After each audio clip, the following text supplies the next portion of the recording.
এটা একটি দারুণ ব্যাপার যে ইউক্রেন এক জায়ান্ট বিস্ট যা নিজস্ব প্রযুক্তিতে তৈরি বা ডোমেস্টিক ক্রুজ মিসাইল তৈরি করেছে। এটি হলো FP5 বা ফ্ল্যামিঙ্গো। সবচেয়ে আকর্ষণীয় বিষয় হলো এটি 1 টন এক্সপ্লোসিভ ওয়ারহেড নিয়ে 3000 কিলোমিটার রেঞ্জ পর্যন্ত পাড়ি দিতে পারে। তুলনায় দেখা যায় আমেরিকান টমাহক মিসাইলে মাত্র 450 কিলোগ্রামের ওয়ারহেড থাকে। ফ্লেমিঙ্গো তার শ্রেণীর অন্য যে কোনো মিসাইলের তুলনায় অনেক বেশি ভারী এবং ডিস্ট্রাকটিভ। এই ভিডিওতে আমি বিস্তারিত ব্যাখ্যা করব এই মিসাইলটির ইন্টারনাল মেকানিজম কিভাবে কাজ করে এবং কেন এর এরোডাইনামিক ডিজাইন এত অনন্য। আপনি দেখছেন ocean of jewels YouTube channel. আমাদের কাজ ভালো লাগলে অবশ্যই একটি লাইক এবং শেয়ার করবেন।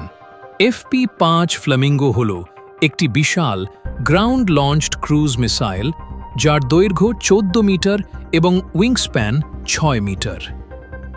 এর এয়ারফ্রেম আধুনিক এবং কস্ট ইফেক্টিভ ইঞ্জিনিয়ারিংয়ের এক অনন্য নিদর্শন। রেডার ক্রস সেকশন কমিয়ে রাডারের চোখ এড়ানো যায়। মিসাইলটির একেবারে সামনের অংশে রয়েছে পিটোট টিউব, যা বাতাসের গতি বা এয়ার স্পিড মাপতে ব্যবহৃত হয়।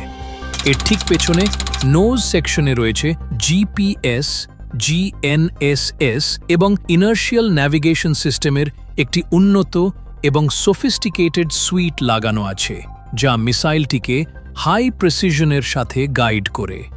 মিসাইলটির ফরওয়ার্ড মিডল সেকশনে রয়েছে একটি বিশাল 1150 কিলোগ্রাম ওজনের ওয়ারহেড। এই বিশাল পেলোড একটি বাংকার বাস্টারের শক্তি দেয়, যা এমন শক্তিশালী হার্ডেন্ড মিলিটারি ইনফ্রাস্ট্রাকচার ধ্বংস করতে সক্ষম যা ছোট মিসাইলগুলো ভেদ করতে পারে না। ফিউজেলাজের মাঝখানে দুটি বড় ফিউয়েল ট্যাঙ্কস রয়েছে, যা দীর্ঘ মিশনের জন্য প্রয়োজনীয় এন্ডিওরেন্স নিশ্চিত করে। বেশিরভাগ পশ্চিমা মিসাইলের ইঞ্জিন শরীরের ভেতরে লুকানো থাকলেও ফ্লেমিঙ্গো একটি অনন্য top mounted AI-25TL turbofan engine ব্যবহার করে। এই ইঞ্জিন 900 কিলোমিটার প্রতি ঘন্টা গতিবেগ বা ক্রুজ স্পিড প্রদান করে এবং মিসাইলটিকে প্রায় 3.5 আওয়ার্স আকাশে রাখতে সাহায্য করে। এর পেছনের অংশে রয়েছে এক্সফর্ম কন্ট্রোল সারফেস, যা দিক পরিবর্তনে ব্যবহৃত হয়। এর টোটাল লঞ্চ ওয়েট 6000 কিলোগ্রাম, যা টমাহকের চেয়ে প্রায় 4 গুণ বেশি ভারী। তাই এটি উৎক্ষেপণের জন্য একটি শক্তিশালী সলিড ফিউয়েল বুস্টার রকেটের প্রয়োজন হয়। মিসাইলটি একটি ইনক্লাইন্ড রেল থেকে লঞ্চ করা হয়, যা মাত্র কয়েক সেকেন্ডে একে টেক অফ স্পিডে পৌঁছে দেয়।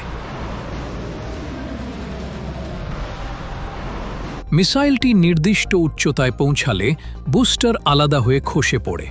ঠিক এই মুহূর্তেই উপরে থাকা জেট ইঞ্জিনটি চালু হয়ে যায়। মিসাইলটির দ্রুত গতির কারণে বাতাস এর ইনটেক দিয়ে প্রবেশ করে এবং এই ইঞ্জিনটি তখন সামনের দিকে এগিয়ে যাওয়ার মূল শক্তিতে পরিণত হয়।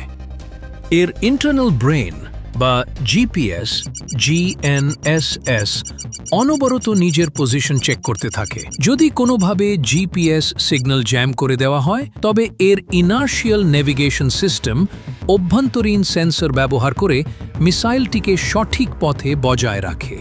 শেষ কয়েক সেকেন্ডে মিসাইলটি কিছুটা উপরে উঠে হঠাৎ স্টিপ অ্যাঙ্গেলে লক্ষ্যের ওপর আছড়ে পড়ে। সেই ইম্প্যাক্ট ফোর্সের কথা একবার ভাবুন। ঘন্টায় 900 কিলোমিটার গতি এবং সঙ্গে 1150 কিলোগ্রামের বিশাল ওয়ারহেড। যখন ফ্লেমিঙ্গো আঘাত হানে, তখন এটি তার প্রচণ্ড গতিশক্তি বা কাইনেটিক এনার্জি ব্যবহার করে মজবুত রিএনফোর্সড কনক্রিট ভেদ করে ভেতরে ঢুকে যায়। বিস্ফোরণটি ঘটে বাংকারের একদম ভেতরে, যা নিশ্চিত করে টোটাল ডিস্ট্রাকশন। ফ্লেমিঙ্গো FP5 আধুনিক ইঞ্জিনিয়ারিংয়ে এক গেম চেঞ্জার। কিন্তু আপনার কি মনে হয়, ইউক্রেনের এই স্ক্যাভেঞ্জার ইঞ্জিনিয়ারিং পদ্ধতি কি এত বড় অস্ত্র তৈরির জন্য সঠিক উপায়, নাকি এর বিশাল আকৃতি এর একটি ট্যাকটিক্যাল ডিসঅ্যাডভান্টেজ? কমেন্ট করে আপনার মতামত জানান। আপনি দেখছেন ocean of jewels YouTube channel. আমাদের কাজ ভালো লাগলে অবশ্যই একটি লাইক এবং শেয়ার করবেন।